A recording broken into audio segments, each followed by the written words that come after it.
This conference will now be recorded.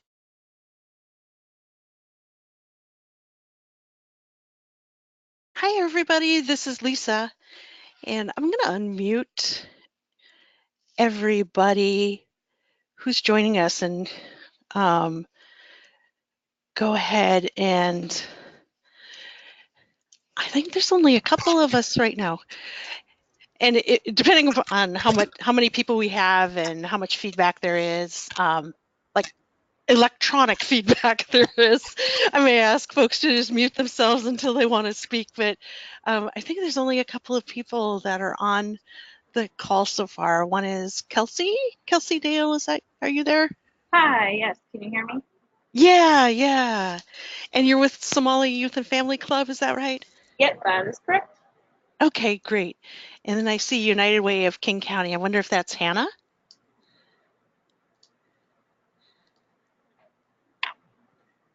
This is Hannah. Oh, hi, Hannah. How are you doing? Hi there. Hi, Nana. I'm good, thank you. Hi, Kelsey. Good. So I think it may just be the three of us at this point, and there may be some other folks that join us as we go along. And I just want to let you know too that I am recording this just so that for the folks that aren't able to get to the live webinar, then we'll send out a recording and they can catch up that way if they want to. Oops, it looks like somebody else is here. Maybe Fran. So good. I'm glad to see more people logging in, and then somebody else is logging on right now too. So yes, I do believe I have you all unmuted, but again, now that there are more of us on, if you want to go ahead and just mute yourselves, and then feel free to unmute. There'll be points during the time of this get together that I really would love to hear your feedback. And really, please do ask any questions, bring up any news, things like that as we go along today too. So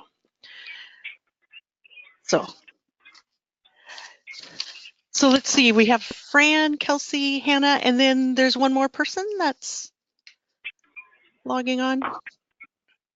It's Sakithia. Hi, Sakithia. Hi, I'm going to mute myself though, okay? Okay, that sounds great. Yeah. Okay. We're all going to do that except me because I get to blabber on. As I do. But again, feel free to unmute yourselves anytime where you want to share a thought or ask a question. So we're going to do just a recap of the last steering committee meeting, which was on July 19th. And the slides you're seeing are the ones that we actually looked at during that meeting. And I'll pull up a few other documents. We won't go over everything, first of all, because we don't have enough time to do that. And then secondly, there was no virtual way to send cake, which was an integral part of the last meeting. Actually, it was a fun part of it.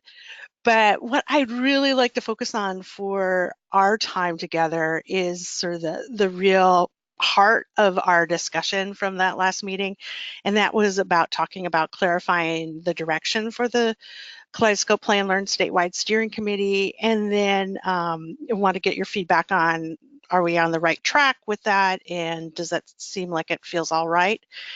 And then I want to present a statewide system structure that we talked about at the meeting too, and get your questions, your feedback, your initial reactions to that.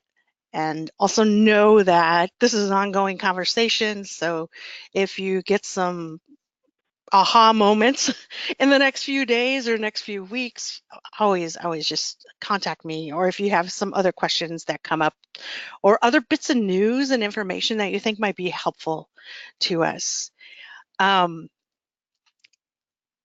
So our intended meeting outcomes, you saw those. And I'll get this out to you later on too. I forgot that this go-to meeting format is not a great one for sharing handouts. And this Cool in the Gang celebration thing. This was part of our celebration where there was cake at the meeting, just celebrating the Best Starts for Kids in King County awarded grants to 23 different community-based organizations to start Kaleidoscope Play and Learn groups or to maintain some of the existing groups. So we are really, really happy and excited that there's a new bunch of folks that we'll be working with. And these are all the organizations that received funding for Kaleidoscope Play and Learn. And they received essentially 3-year grants with annual renewals of their contracts. So they'll be able to support their groups for at least 3 years of this term of the levy. And the organizations you see with the asterisks are ones that are new to us. So these are brand new Kaleidoscope Play and Learn affiliate organizations. And there's some really great organizations that is really extremely diverse in terms of the audiences that they hope to serve, as well as the kinds of partnerships that they have and the ideas they have around how Kaleidoscope Play and Learn groups support other programs that they have in their services and in their organization. So really interesting group of organizations. World Relief is going to be launching a group for Afghani refugee families in the Kent area, and this was a project that actually I started working on with them about 3 years ago or so, and it's just kind of never got off the ground, but I'm so glad that they got the funding to actually be able to hire some women from that community to support and run some groups. And just some background on that is that the families that are here in King County are here because mostly their husbands or the fathers in the family, the men in their family, were working for the U.S. government or U.S. armed forces during the war that is still going on there. And it's no longer safe for their families to be living in Afghanistan. So they are here with us in our country, and which I thought is great. I mean, we need to do some reparations there as a society. And there was a really other interesting one with the YWCA. They actually received grants, 2 separate ones for 2 different areas of focus within their organization. And one is working in a transitional housing that they have available for women that are coming out of the criminal justice system, out of prison, and being reunified with their children. And the YWCA felt like Kaleidoscope Play and Learn was a wonderful program that would allow them to really help focus the women on redeveloping that bond and redeveloping that relationship with their children, as well as developing a new social support network, because many of those women have had to leave behind those social supports that they had previously because of any number of reasons. So just really intriguing to me about all sorts of different things. And Sisters in Common is an African-American, very grassroots organization here in King County, and they're going to be working with the African-American community in South Seattle, South King County, and just excited. I'm excited. So yes, we did a little celebration with cake and happy dancing. And we can all do that virtually too, or take some time later on to do that. And there will be more to come, more news to come as these groups get off the ground. Oops. And just to let you know, we did look at the working agreements, and we presented a draft of those agreements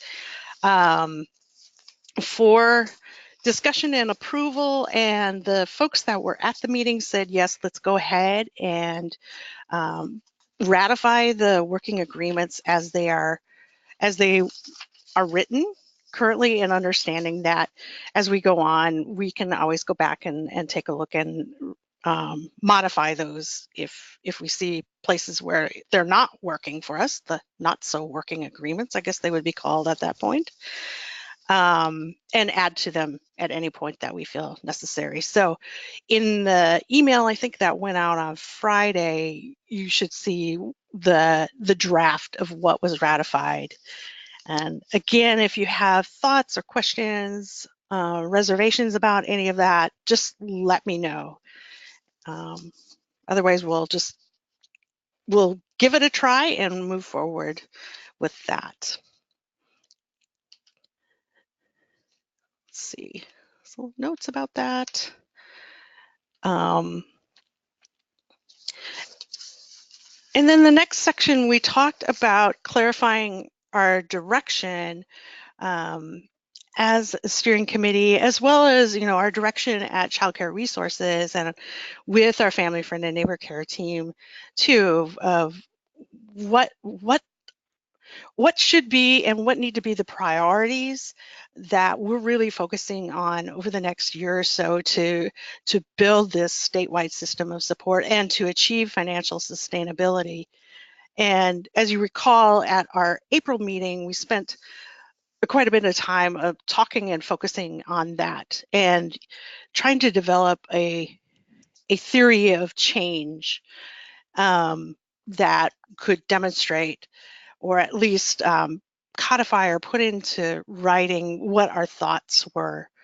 So you'll see on your screen, this is a draft of what we took from that meeting in April and compiled into this theory of change. And working from that strong foundation, that was feedback and discussion points that we collected at our very first steering committee meeting about what are the strengths, where are we coming from a starting point with Kaleidoscope Play and Learn. And these were things that we identified through conversation and through notes and all of that. And then last time, at our last meeting in April, we did start to talk about what are some of the priorities, what do we need to do to get to the end point of that dream for communities there and the vision for Kaleidoscope Play and Learn. We also, at that meeting in April, talked about what is the dream for our communities. And I think we had some agreement that it's beyond just having Kaleidoscope Play and Learn groups in all geographic and cultural communities across the state, but that there are some larger vision points that we want to be working on, that we really want to have some focus on children who experience systemic barriers, and that their families are getting strong support networks, and that beyond kindergarten readiness, there are communities, our whole communities are experiencing decreases in ACEs and crimes and are thriving and healthy, and they're experiencing an increase in their protective factors and the promotive factors too. And so through those conversations that we've had so far, and conversations that had kind of in between meetings with different folks, including other Kaleidoscope Play and Learn stakeholders and affiliates internally here at Childcare Resources, sort of what we're hearing across the board, it felt like, if you look in the prioritized actions, it felt like we were being really called to really focus on those items 1 through 3 at this point. And that's where we should be investing our time and energy. And that would be to develop a statewide implementation structure and plan, and to create that plan of financial sustainability. And those two are obviously very much interwoven, that we can't really do one without the other. And it's not really, we need to have that financial sustainability to actually implement the statewide implementation plan, and vice versa. And then the third priority that seemed to rise to the top was undertaking additional outcomes studies of Kaleidoscope Plan Learn to be able to continue to prove, and maybe in some new and different ways, that the value of Kaleidoscope Plan Learn, so that we can continue to sell it to the legislator or to funders, to also understand and know for ourselves that we are indeed reaching those points that we want to, or reaching those outcomes that we want to as well. So I will stop here and let you all chime in to check and see if you feel like these are indeed the priorities that you feel we should be focusing on at this point. So go for it, folks.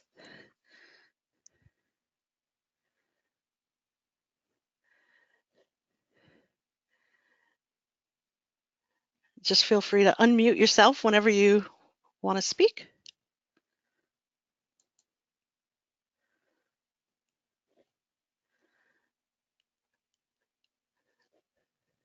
How about a virtual thumbs up, thumbs down? Up, down?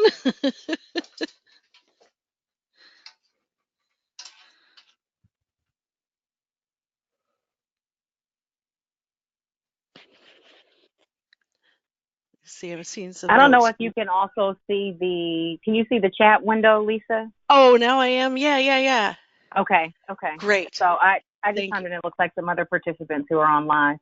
I think the priorities, that everything that you sort of identified as a part of the discussion at the last meeting, I'm in full support.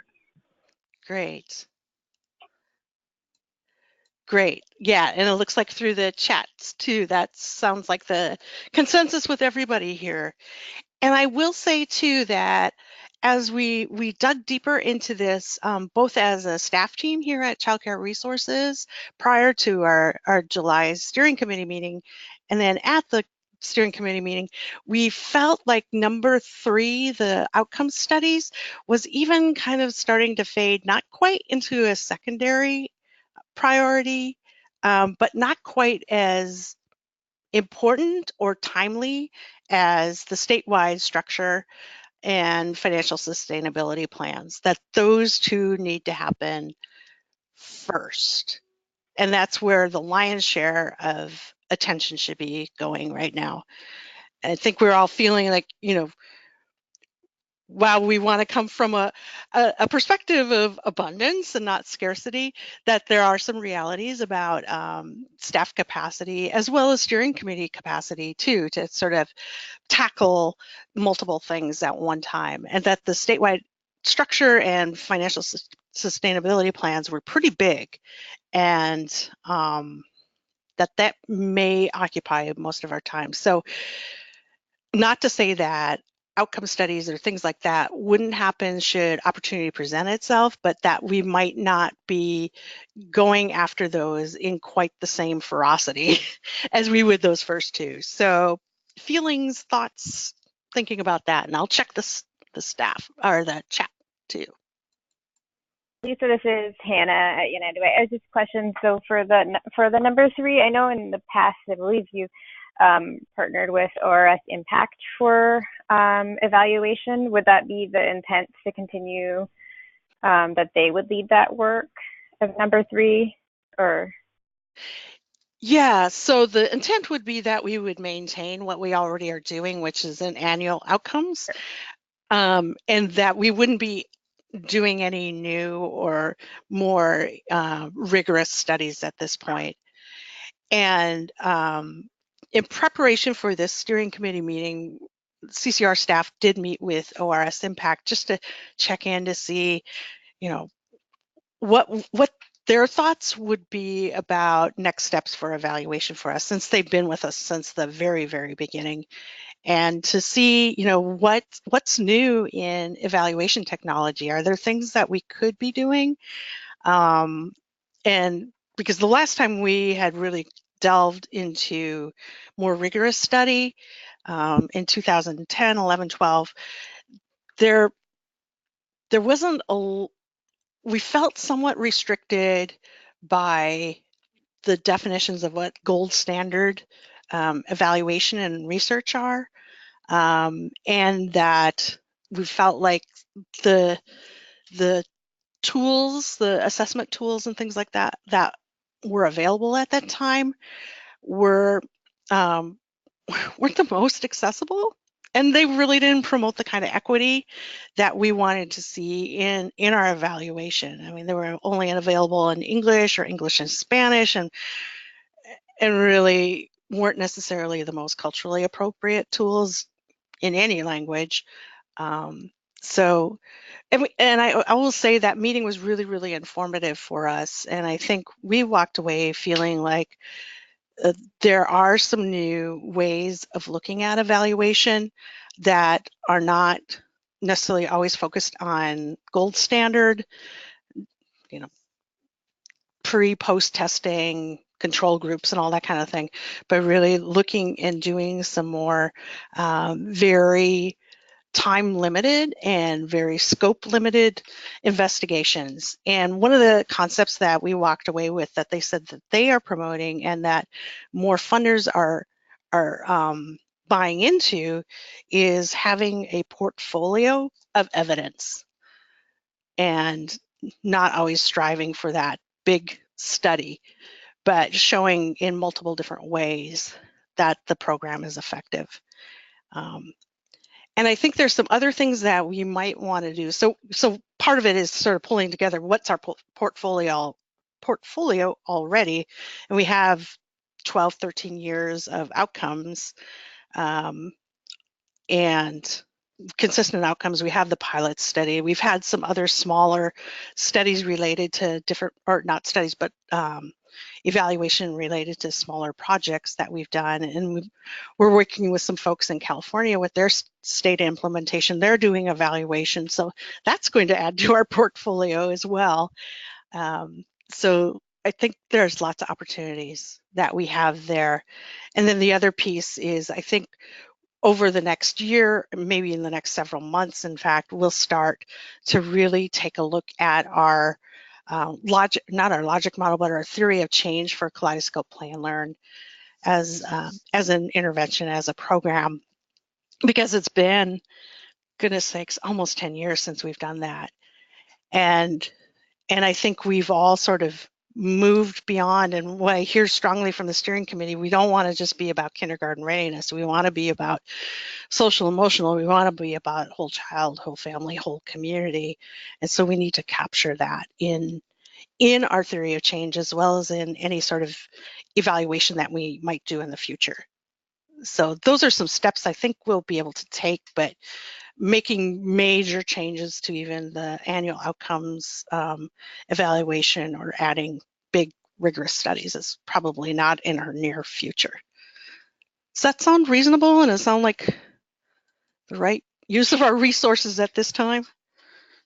Yeah, you know what, it does. This is Sakiti again. One of the things, so I'm totally fascinated to hear more, and I'm even wondering at some point in the steering committee meetings where appropriate if ORS could be invited in. I'm just fascinated by this notion of moving sort of away from gold standard models around, pre and a post or baseline and follow up to this notion around portfolio of evidence and what that means. But then also sort of as you're talking and providing some additional context in terms of the thinking long-term around the evaluation, just going back to the original announcement when you're talking about some of the new grantees that are going to be coming on, I think it's an incredible opportunity for us to learn from new partners or affiliates that are joining the network using an existing tool as well. So I don't sort of question the thinking around that. I think that there's opportunity to build, but to take what we have in its existing form and actually learn from not just existing partners or organizations that are joining this work, but also new ones coming on could also inform that discussion. Great. No, that's a great suggestion. Definitely. And yeah, we will definitely think about that. We'll be meeting soon with the staff from Best Arts for Kids about what data we'll be collecting, what kind of reporting we'll be doing, and I think that's a really great thing to consider. And you know what we also learned from ORS too is that we have all of this data already in raw form, and so there may be some new and different ways that we look at it. The things that we're collecting through the surveys and such, again, it can be kind of cut and sliced a little bit in from different angles. So that really made me excited too, and made me feel like, oh yes, this is right, and this is why we continue to work with ORS too. They're so creative, and they understand the whole equity thing, and then balancing, the real world costs of, we could spend $500,000 or $1 million in some big study, but my mind always goes to what else could that money be spent on, and I would love to see 20 more groups being funded rather than big evaluation if we had that. I'm wondering if been any discussion around maybe a plan for collecting some qualitative data and around storytelling and things like that can be added to the portfolio? Yes, and that was one piece that they talked about too, and I think that would be something that we might want to get into. And in fact, I have a master's in social work student that's going to be working with us over the next academic year, and I think that's one thing. She's very interested in evaluation, and I think that would be a great project for her, would be to collect some of those stories. 'Cause you're right. I mean, that is one way to add to that portfolio. Any other thoughts or ideas? I'm still thinking on the line of storytelling, and I don't know if this fits the goals of the steering committee, but thinking specifically about my KPL programs, I'm wondering if there could be an opportunity to provide resources to direct affiliates to collect stories. I don't know how that would look, but I could see there being a lot of opportunities for affiliates to collect stories in an informal way or outside of a specific evaluation process. And I think something like that would be really useful. That's great. Yeah, Kelsey, that's a wonderful idea too. So yeah, let me do some more thinking about that. And and I hear you too, where it would be helpful for us to help provide a little bit of structure around that, or guidance, and a way that we can do that. That's great. I'm jotting down all these ideas, so you hear me hesitating and pausing, that's why.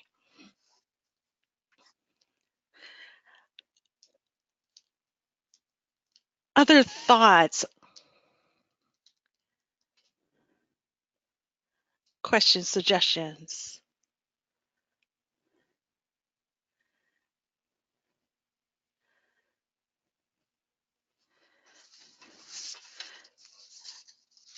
All right, and as you know, this is not your last chance, so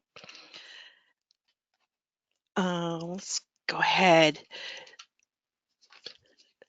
So a lot has transpired since our April meeting, or end of April meeting, that I felt like we needed to pause and take a moment just to catch everybody up. And so I will do a little bit of catch up here, and again, ask questions or give some suggestions, your thoughts, feedback, concerns. It does feel like, with all the news that has been happening and some of the developments that have been happening over the last few months, are really moving in a positive direction for us, and it feels like they are rife with opportunity. And I don't know, it just feels like the stars are starting to align. If you believe in such a thing, whatever it is, fate, luck, plus a lot of hard work, and a lot of folks kind of coming on board with supporting family-friendly neighbor caregivers and supporting young children. altogether. So the first piece of news is that you all may know that there are a small number of family, friend, and neighbor caregivers that receive Working Connections childcare subsidy. So the state's childcare subsidy for taking care of young children. So taking care of their grandkids or nieces, nephews, younger sibs, family, friends, children, all of those. I mean, it's not a small number, but a small proportion of family, friend, and neighbor caregivers get subsidies. And Department of Children, Youth, and Family Services, DSHS, has a hard time giving us numbers, but we hear anywhere from about 5,000 to 6,000 family, friend, and neighbor caregivers receive subsidies at any point during a year. And about their average stay or time that they're receiving the subsidies is about 9 months or under a year. And that's about all the data that we can get from them.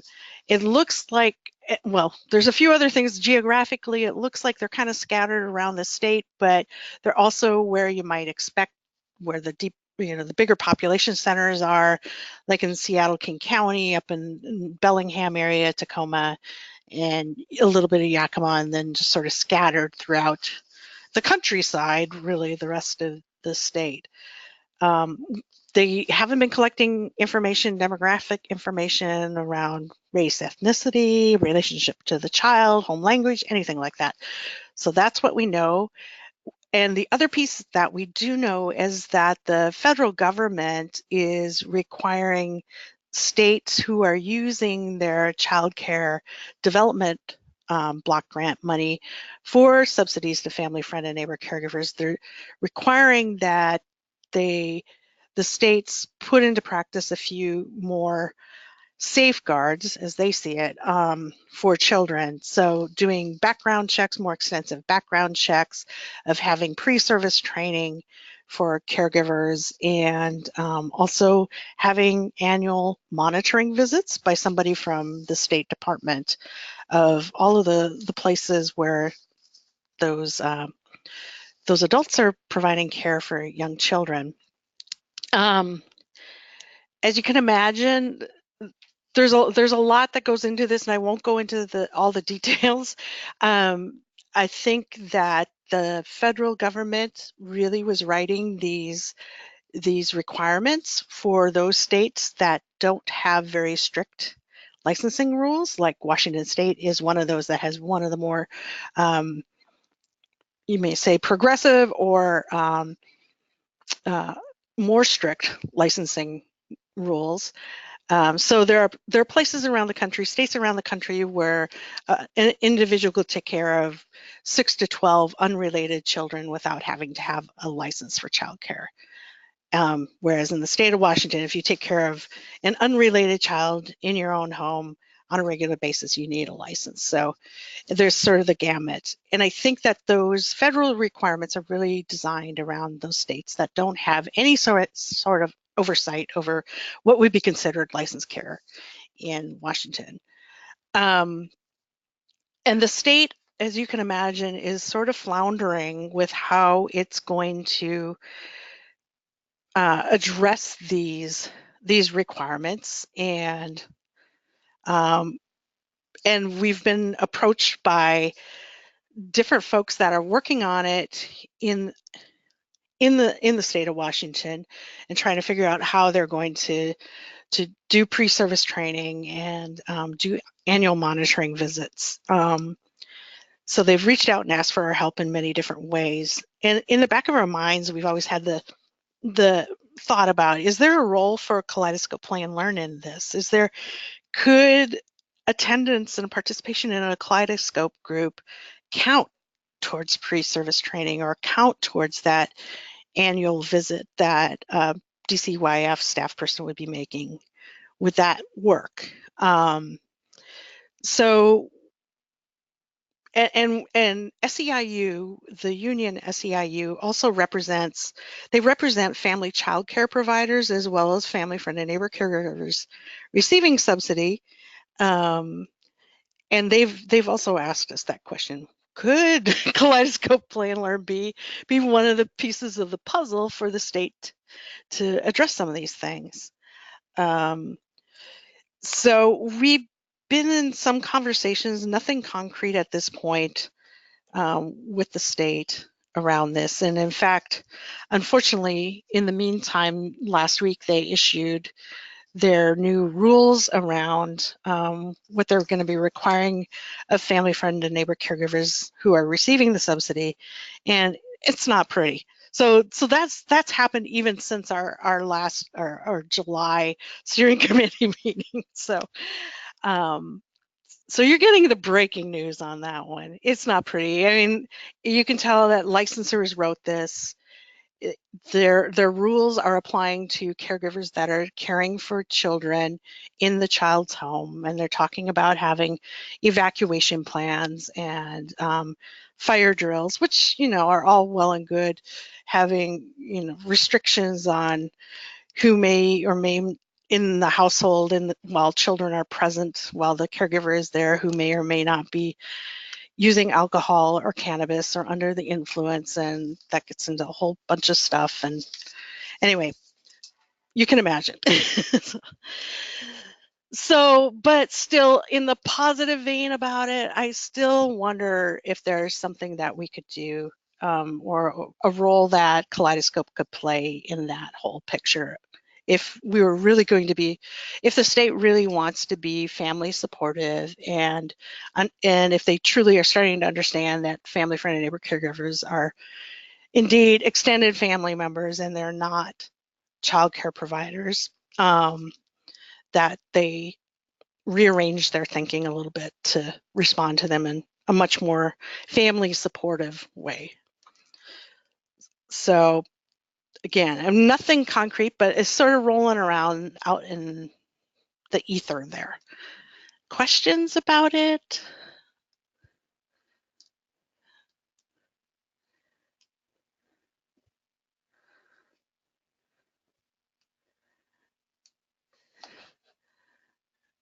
Okay. All right, yeah. And you may be hearing from us because we're going to be doing kind of a working with Childcare Aware of Washington. Will most definitely be doing a response to those rules and providing some constructive feedback. The other thing is, as many of you know, we had a student that was working with us over the last school year, and she was with both the School of Social Work at UW as well as the Evans School for Public Administration. And she and a team of 2 other Evans students put together a report for us on some work that they did to help us really think about the statewide plan and financial sustainability. And among the types of information that they collected were how much it's costing different Kaleidoscope Play and Learn affiliates across the country to implement groups.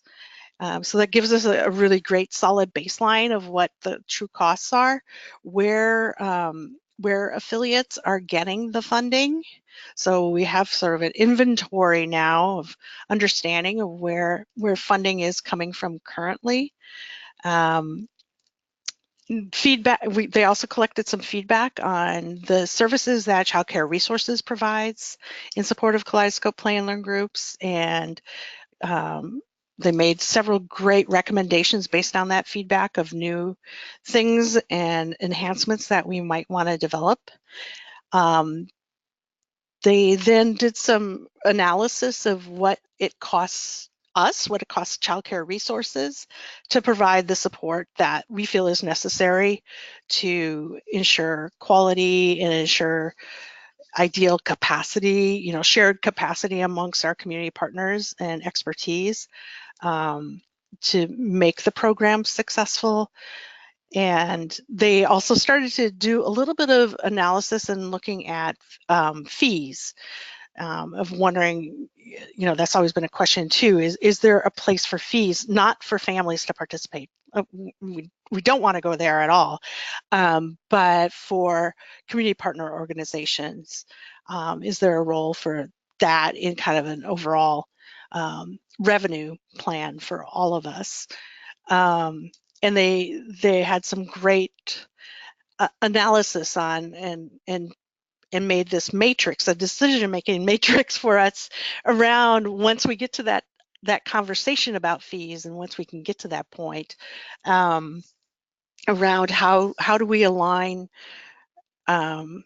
our mission, our drive for mission and equity, and as well as financial sustainability for us all. And I think that's a matrix that we can apply for a lot of decision making as well too. So what it feels like for me, and you guys can't see the report, I had it at the meeting, but it's this like 1 or 2 inch thick report when it's printed out on paper, and it came with a bunch of spreadsheets that are extremely useful, extremely detailed, where we can put in all sorts of financial scenarios, and I feel like it's given us a bunch of tools where we can really fly now. That it's really up to us now to just plug that thinking, plug those numbers into it, and we can really take off. It was a lot of legwork, and it extended our staff capacity here at just like 40-fold, it feels like.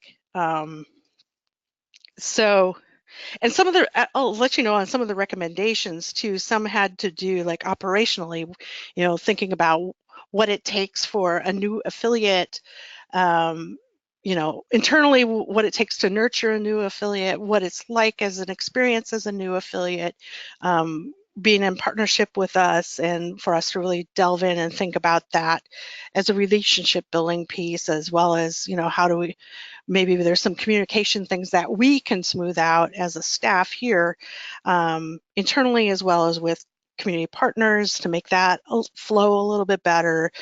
They felt like, and got, we're getting feedback from multiple sources, and felt like that, now's the time we need like some sort of online portal for affiliate organizations to be able to access all of our information and get rid of the flash drives. Everybody gets access to an online portal. They can get all their lesson guides, get all the documents that we have that are part of our toolkits and things like that, have access to all the videos and the training and information there, as well as supporting, like social media type of conversations among facilitators, among program managers, so that we're building more of a virtual community, in addition to the real in-person communities that we have across the state. That was pretty exciting. So, and I'm happy to share pieces of that. We still haven't vetted all of the report to our board of directors here at Childcare Resources, and our executive management is feeling like we need to kind of go through that process before I can kind of release the information in mass. But if you're interested in any of those types of things, I'm sure I can get you some of the pieces and snippets from the report too. Any questions or thoughts?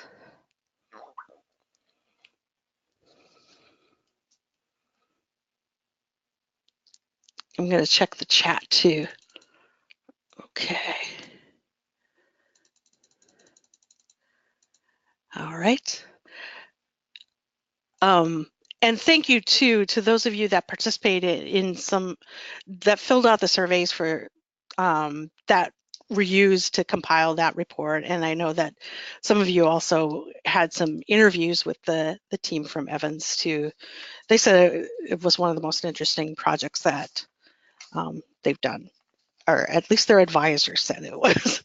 And we're actually going to use it, so that's great.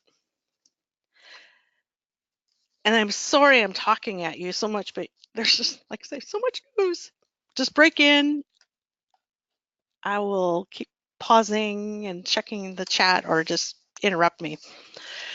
So the other thing is, I think I alerted everybody at the April meeting that Childcare Aware of Washington started a family, friend, and neighbor innovation team. And I just want to go to this next slide. So for folks that aren't familiar with Childcare Aware, Childcare Aware of Washington is kind of an umbrella organization that oversees some different activities that are happening in different regions. So Childcare Resources is the Childcare Aware organization for King and Pierce counties. You can see us there in the purple if you see the screen. And Fran, who's on the call, she's part of the Childcare Aware of Olympic Peninsula. She's based in Olympia area, but you can see she's got the whole Olympic Peninsula as part of her purview, and there's 4 other regions there. And for the most part, Childcare Aware of Washington is involved in licensed childcare and like with early achievers and trainings for providers and some other activities like that. And then there are people in each of these regions that have had an interest or have been involved with working with family, friend, and neighbor caregivers. And Childcare Aware of Washington has introduced this or wanted to do a project of working with Kaleidoscope Play and Learn and another facilitated play group model that grew out of the Childcare Aware of Southwest Washington, which the organization there that houses the CCA of Southwest is Educational Service District 112. And they developed a program called 123 Grow and Learn. It's very similar to Kaleidoscope Play and Learn. There are some foundational pieces that are a little bit different, and especially in the way that they've developed it, they've really developed it around kindergarten readiness, very focused on kindergarten readiness. And they've done it in partnership with schools. So it's always been attached to schools or school districts in its implementation. And the facilitators tend to be people that have formal early education or education backgrounds. So early ed teachers, kindergarten teachers, elementary school teachers tend to be the folks that are facilitating. So slightly different orientation, although I think the intentions and some of the practices are very similar to Kaleidoscope Play and Learn. So Childcare Aware of Washington put together what they're calling the Family, Friend, and Neighbor Care innovation team, and our role as a team together is to see if there is a way that we can put together, or can we put together a statewide strategy, again, for supporting statewide implementation of these 2 facilitated play group models, so Kaleidoscope Play and Learn and 123 Grow and Learn. And so we've been in conversations over the last few months and have been I think we've been starting to make progress. I mean, Fran Williams is also part of our Kaleidoscope steering committee, and I mean, Fran, feel free to chime in or type a chat comment too. Your assessment of it, and I would say that we Kaleidoscope Play and Learn, we are several steps ahead of 123 Grow and Learn in terms of our readiness for statewide expansion. I mean, we've already been doing statewide expansion. We just want to be doing it in a more intentional, funded way. But they haven't really left their own region yet, and they don't have everything put together quite the way we do. So Fran typed in, progress, yes, but slow and a big project. Good to come together to get statewide data. Yeah, I agree. So I do think that we have, because we have our steering committee and we've been doing this thinking already, we're kind of in some ways driving the innovation team, or at least pushing it a little faster than what it might have been going.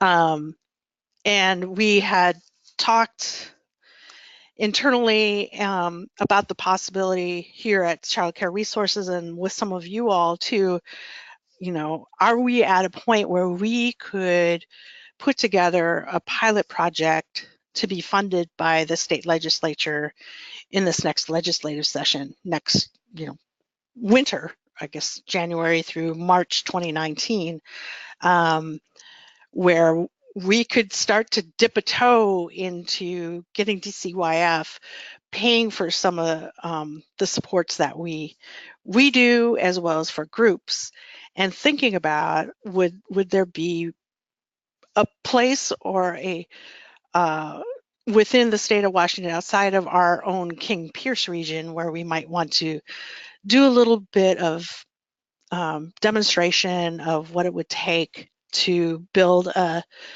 structure that would support expansion across the whole state. And that we presented that idea to the FFN innovation team, and we are moving forward with that innovation team under that assumption. And we're kind of moving forward with that here at Childcare Resources, even though we don't really have a concrete plan around that yet. But I feel like even if it's a pie in the sky dream to have something together for the legislative session, everything that we do to get prepared to do that is work that we'd have to do anyway, which is putting together budgets and ideas and getting a groundswell of support, getting legislative support, getting support within Department of Children, Youth, and Family Services, support with our local funders, our regional funders, and all of our community partners across the state. Yes, Fran types, Kaleidoscope Play and Learn is poised to go. So Fran is like one of those people that, she's so unique, maybe not so unique to the steering committee, but she has multiple perspectives on this. So I really appreciate your feedback, Fran, because Fran not only is on the innovation team and she's sort of the FFN point person in her region, she also facilitates Kaleidoscope Play and Learn groups. She supports facilitators within her own organization, and she's working with different community partner organizations, school districts, and community-based organizations in her region to get Kaleidoscope Play and Learn off and running there. So I appreciate Fran's multiple perspectives on all of this. She's one of those folks that really knows the program inside and out from all sorts of different angles. I don't even know it quite as well as you do, Fran, I'm afraid.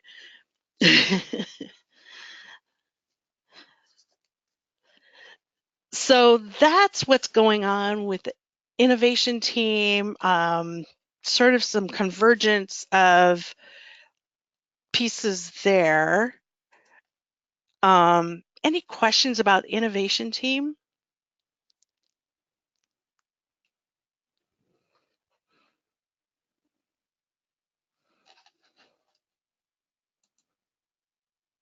Okay. So the other couple of pieces, the ones with the question marks behind them, there are things that are in the works and I think are going to happen. We have a national funder that we believe is interested in giving Childcare Resources some bridge funding that would help us buy some additional staff time, maybe add to our family, friend, and neighbor care team, so that we can focus more time on developing the statewide system.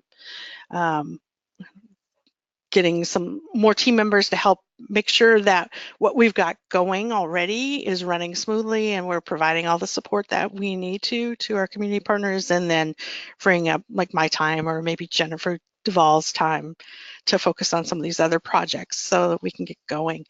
And I have a conversation tomorrow with that person who's really helping us usher through and write the proposal. It would be at this point a 1-year grant, but it would be enough for us to take that leap to hire somebody else, and possibly to do a little bit more with ORS impact and start some of that smaller portfolio based evaluation. So that is good news. Cross your fingers, and we should know soon about whether that's going to happen. And then the other piece is that we believe we have a legislative champion in Lisa Wellman. She is a state senator from Mercer Island, and so she covers the kind of the East King County area. Her district is that area. And she is also the chair, I think she's a relatively new chair to the Early Education and K-12 Education Committee of the State Senate. She has been, a lot of our community advocates out there, people that know us and that are really advocating for family, friend, and neighbor caregivers, as well as Kaleidoscope, have caught her ear, such that when our CEO, Deanne Puffer, went to make a kind of a routine call on her, on Lisa Wellman, to just fill her in on what's going on with childcare resources. Before Deanne even got to approach the subject about family, friend, and neighbor care, Senator Wellman said, "What are you guys doing about all those kids that are not in early learning? What are you doing about FFN care?" And so, which was great, because usually we have to go through, here, there's all these kids that are not in early learning and all this stuff, and do some pre-education before you can even get to what are we doing, what are some effective ways to support those children and families. And so Deanne was well armed with some information, and she said, "Well, funny you should ask," and she talked about Kaleidoscope Play and Learn, and Senator Wellman was very excited to hear about what we've been doing and that we are really working towards statewide expansion. So Deanne and some other folks that know Senator Wellman thinks that she would be a wonderful champion, not just for family, friend, and neighbor caregivers, but also for Kaleidoscope Play and Learn, and possibly, the FFN innovation team at Childcare Aware of Washington. So that feels like a piece of the puzzle is falling into place. Our next steps are to get her to a Kaleidoscope Play and Learn group and have her visit, because there's nothing like seeing a group to really understand what happens at a group and why it's so important. And we'll see what happens. Any thoughts? Questions? That was a lot, I know, but this is what's been keeping me busy for the last few months.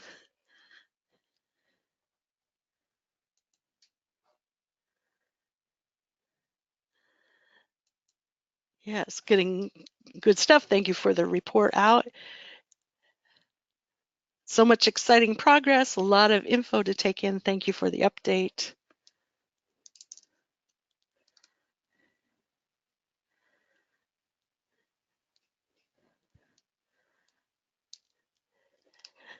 Yeah, and I'm sorry. It was just like so much was coming at us so fast that it felt like we needed to pause and catch you all up on what is going on, and sort of it's really helping us to frame and hone our thinking about what we've been working on this statewide steering committee. And for me, it's feeling like it's showing us that the time is right, and that we actually, all of these present, like I said, really, really great opportunities for us.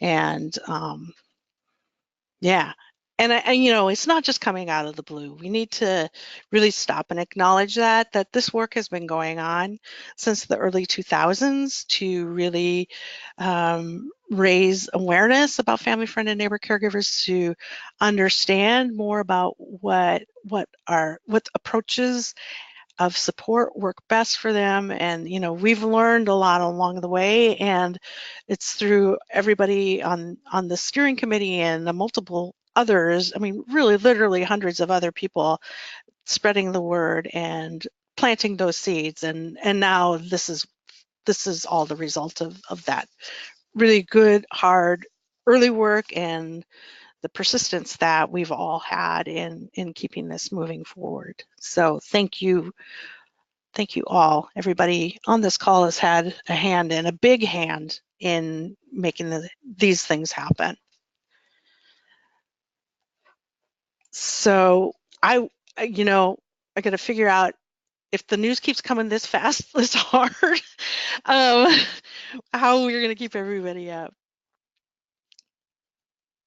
So I just wanted to let you know here, our next steps were like, especially for staff here at Childcare Resources, I need to sit down and create a milestone timeline. It's like looking out over the next year or two, what are the milestones that we're going to have to getting towards that statewide plan and financial sustainability and all the different moving pieces that go with that, so that I can kind of get a handle on, and we can collectively get a handle on, and get more of a sense of what are the different kinds of things, that little achievement points that we want to get to. And then we did have a family, friend, and neighbor care staff team retreat shortly after that steering committee meeting, and we did talk about priorities and the feedback that we got from that meeting. And so I feel like our team is really on board, and it just, we're moving all in the same direction.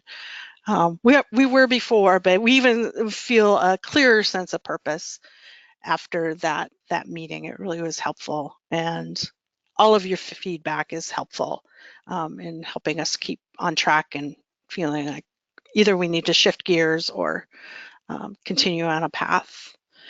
And then the other piece too, and we need to take some next steps to communicate and get feedback from other steering committee members, the folks that aren't on this call or weren't in the meeting, as well as people in the broader Kaleidoscope community, all the other affiliate organizations that aren't able to participate on the steering committee. The FFN innovation team, I'm keeping them apprised, but I'm more specifically concerned about making sure that we're keeping folks informed all across the board, especially within our own network of affiliate organizations. I'm not just keeping them informed about what we're doing here with the steering committee and all of this, but getting their feedback too. So we just had a staff meeting here, and we talked a little bit about putting together some sort of web-based meeting similar to this, open to all Kaleidoscope Play and Learn affiliates and any other folks, funders, other supporters, other key partners that we have, and just bring them up to speed and ask them some key questions about, are we on track, and what would they like us to be paying attention to as well.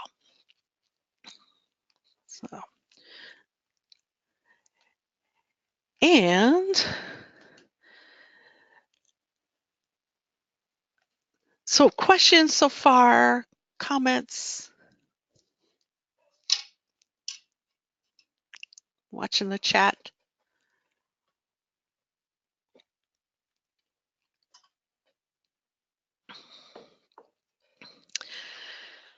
Okay, so the last piece that we have is, or for today, for this gathering, is to really to let you know a little bit more about what we are thinking about in terms of a statewide structure of what visually it would look like. And when I was thinking about, creating a statewide structure, I was thinking, we want to connect again with some principles behind it, and have some values and criteria that upon which we test it to make sure that it is lining up with our guiding principles and what we state in our steering committee as what's really driving us. And so thinking about a statewide structure, we want to make sure that it is advancing equity, that it's supporting quality and fidelity. We want to make sure that families that are attending groups anywhere within the state of Washington are getting a quality experience. It may look and feel a little bit differently place to place, but at least there's some commonality in quality. That it's building on existing strengths and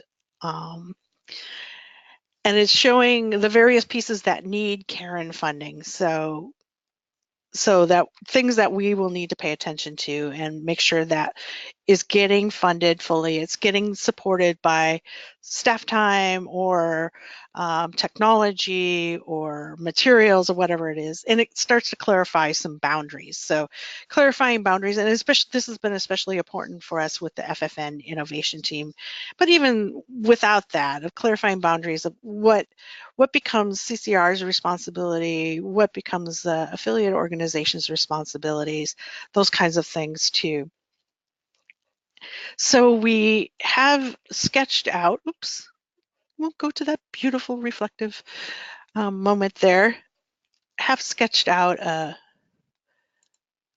drawing of what this looks like. It's like getting it out of my head and prettier than what's drawn on a piece of scrap paper. Let me see if I can blow it up. So this is what we have in mind currently for a statewide model, and how we would like to support expansion across the state. And you'll see the house here in the, let me get a pointer thingy. See a pointer? So you'll see the house here in the, in the center here, and that is like childcare resources as the home of Kaleidoscope Play and Learn. And that there is what we call the hub. And in the hub, there are all sorts of things that are happening, and you'll see like some specific things called out here on the right side. So it's all beautifully color coded in the light blue. And those are things like that's where the brand lives. There we are preserving and working to preserve the promising practice status. There's fidelity practices are housed there, social media, fund development, program evaluation, affiliate agreements, data collection, new lesson guide development, new materials development, trainings, or quarterly trainings, quarterly webinars, and maybe more frequent in the future. If we do a web portal, it would be housed there.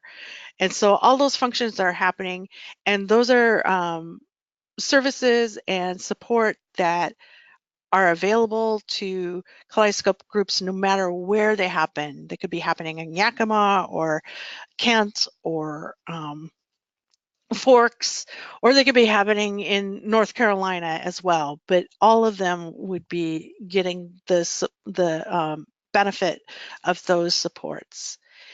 And our proposal then is to expand Kaleidoscope Play and Learn more intentionally within the childcare aware system, because we already have really great relationships with most of our other sister regions. So like Fran's region is this Olympic Peninsula one.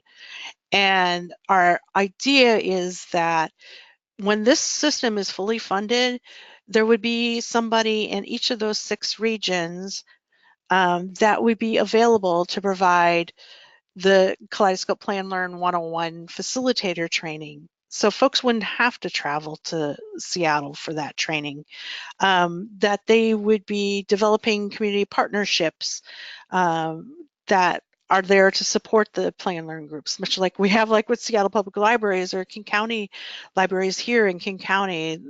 Those folks in the other regions would be developing those partnerships too. They would be helping connect the groups that are happening in their region to other resources and trainings and things like that. And they would be able to provide that in-person technical assistance that we get to do in King County, because we have the staff available to do it here. So they would be available to go visit play and learn groups, and at the request of a facilitator who might be struggling with something and want somebody to come and take a look at what they're doing, or be able to meet one-on-one with a new affiliate organization or an organization that's considering having a Kaleidoscope play and learn group. So providing that really more localized support that we haven't been able to do in the past. I mean, we don't have the staff capacity to do it.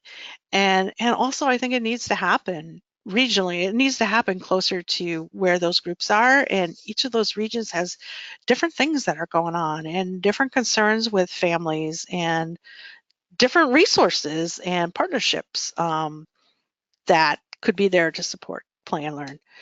And really, the relationships with the affiliate organizations would remain very much the same. The kinds of things that affiliate organizations and groups would be doing would remain the same. We're just building a better system of support so that those organizations are getting everything they deserve and everything we've been able to do in King County. And part of the plan would be that we would also house a person here at Childcare Resources that would help to coordinate with these 6 different regional coordinators. So they would provide training to those coordinators, provide support, and act as a resource or consultant to them if they're coming up with jams as well. And that person will also help to coordinate some of the statewide data collection, statewide advocacy, any coalitions, be one of the key representatives, like whatever statewide coalitions there are that would fit. And so that is our vision. I know this, again, a lot of information, but I wonder what questions you might have, or what thinking thoughts you might have, suggestions to this kind of structure.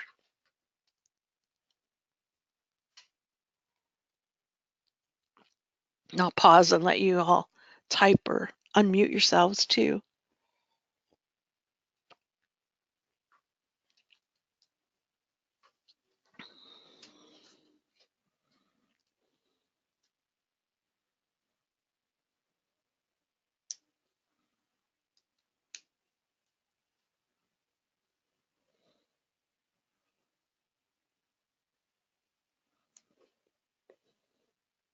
It's Sakithia. Can you hear me?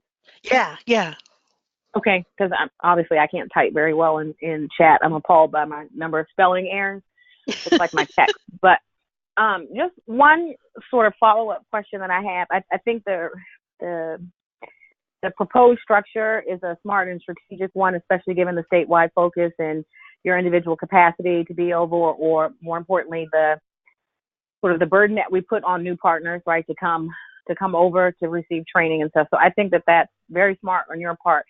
The thing that I'm wondering, because there are such diverse needs when we think about, what happens across the state, east and west of the mountains, would you also, as a part of this plan, propose sort of some regular frequency in which the regional coordinators, whatever you would call them, would have a chance to talk with each other about what they're seeing, sort of trends, what they're learning, what they're hearing, as a way to sort of inform the overall direction of the work? Absolutely. Yeah. I would imagine that. I mean, it becomes somewhat of a community of practice, and that would be one of the things that statewide coordinator would be doing, is to facilitate that kind of conversation amongst everybody. Yeah, I think it's it's valuable, and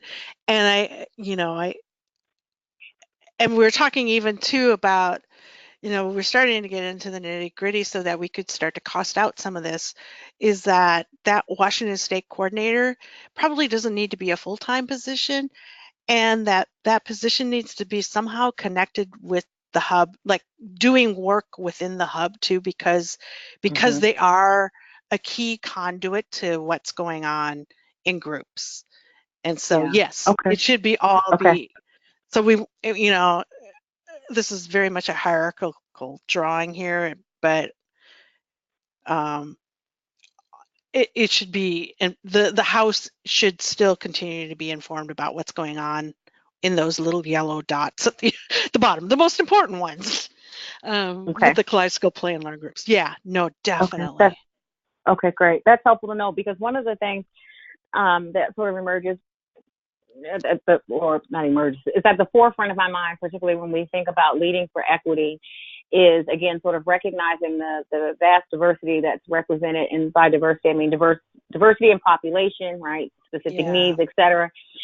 With the whole notion of building a community of practice, I would be real interested in hearing sort of the individualized strategies for working with families. Sort of talk to me about the action piece, what that looks like as you lead for equity with your play and learn work as well. So I think that's great.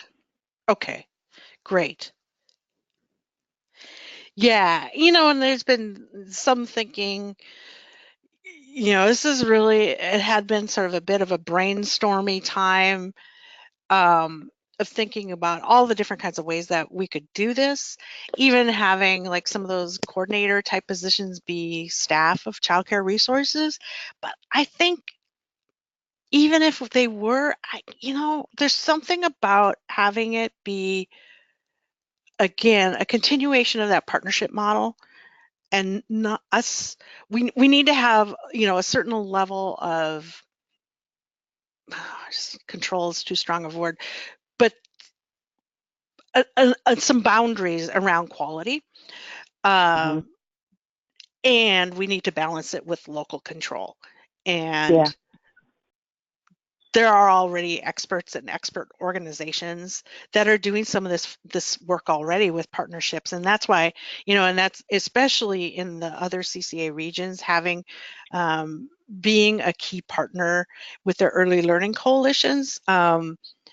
I see that more so even in King and Pierce County, to tell you the truth. I mean, Fran, I think, you know, Fran knows all of her early learning coalitions, as do all these other folks. I mean, and I think there's that piece about being smaller communities and fewer players that makes that more possible. But I think they already have the expertise, and the relationships.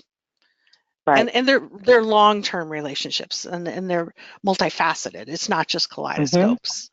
They're part of a bigger picture that we wouldn't be able to replicate. And it would take us decades to get there, because this is decades worth of work. So yeah, no, I hear you. And that was a caution too from the steering committee too, seeing something like this. It looks a little rigid,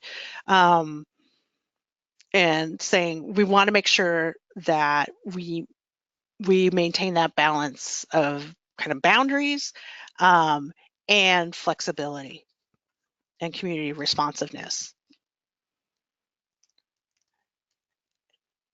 And I think that will be an interesting thing for us to work with these regional coordinators and some of the affiliate organizations too across the state, about how do we ensure that, and how can we double check to make sure that we, especially in this hub area or the Washington State coordinator kind of role, are supporting that.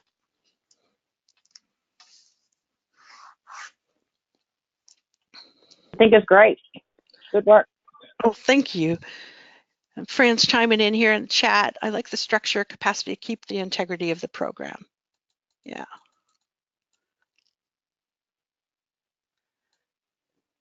Other thoughts, folks?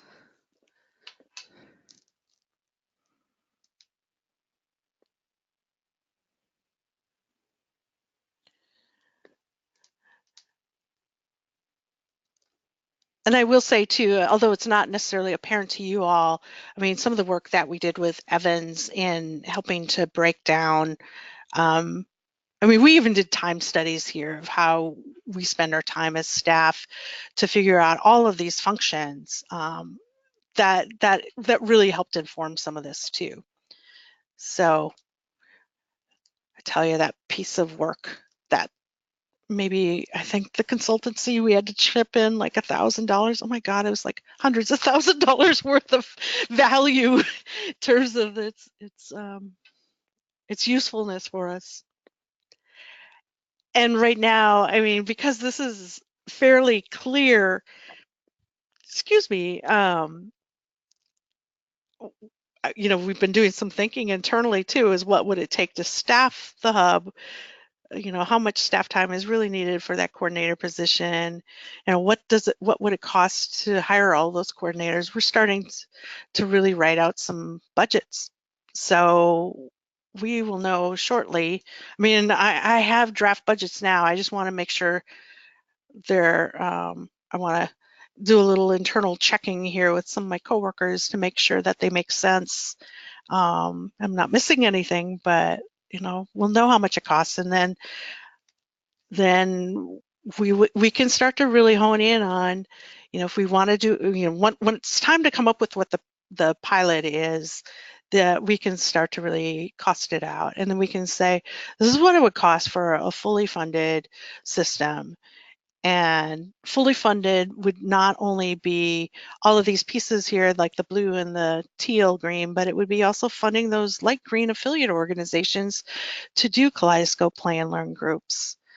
And just like the Best Starts for Kids model here, and even United Way too, yay Hannah, where they're funding our portion of that hub work and that King County coordinator piece. And they also have funds available for affiliate organizations to run groups. And I'm imagining, in the end, the financial sustainability plan is going to include existing local funders and regional funders, both private and public, like United Ways or county funding, like some foundations, as well as DCYF. It's going to continue to be a little bit of a combination of that. So what we found through the work that Evans was doing is that the money that is being invested locally to run those groups is in, couple $1 million. I'll have to look it up again, but we're all scraping money together, and we don't want DCYF to supplant that. We want it to help stabilize the whole funding structure and to help us build it out further. So that's sort of the next phase of thinking and putting stuff together. It's like, what would those different revenue streams look like?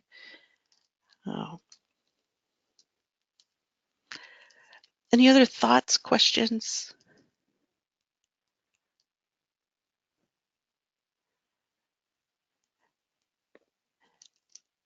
And before you leave or before we wrap up I just want to let you know what the latest discussions are around doing a pilot project. And what we are thinking at this point is to identify one of these other 5 regions and request funding to fund that,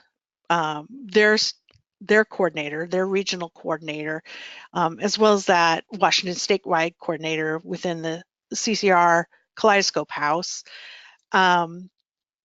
to build out that infrastructure, have some funding available for new groups to form. So the funding would be centered around that, and also to do some evaluation around the demonstration of this, the piloting of it. So what's working, what's not working, and maybe some evaluation that is really centered on some really localized outcomes for families or for group changes or for community changes. That's our current thinking. We could be persuaded elsewise, but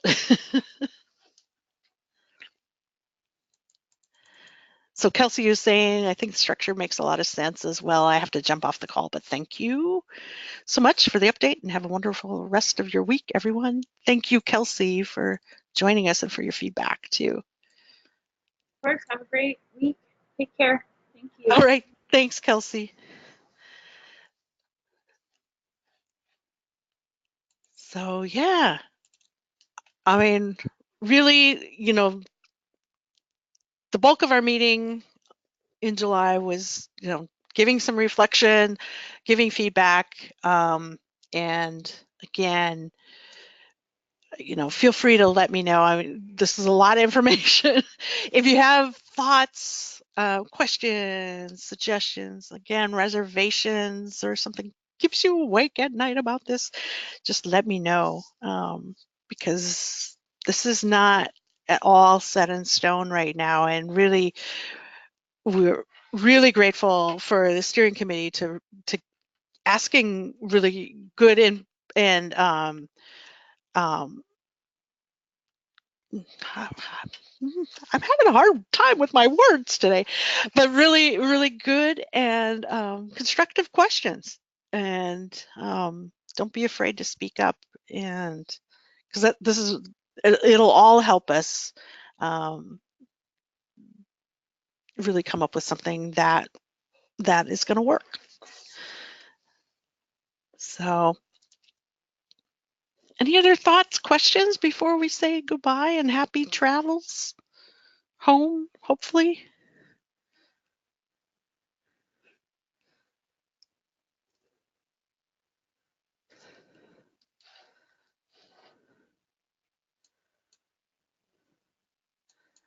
More questions, thoughts? All right, if that's it, then thank you. Thank you, everybody, for participating. And again, let me know any thoughts that come to you. You know where to find me. And we'll be meeting again early September. And you should be getting an Outlook notice. We don't have the space yet, but we know that it's going to be, oh, let me check it. It's a Monday, September 10th, noon to 3:30. There will be lunch. I can't guarantee cake, but there will be lunch. All right, that looks like that's everything. So thank you, folks, and hopefully I'll see you all soon.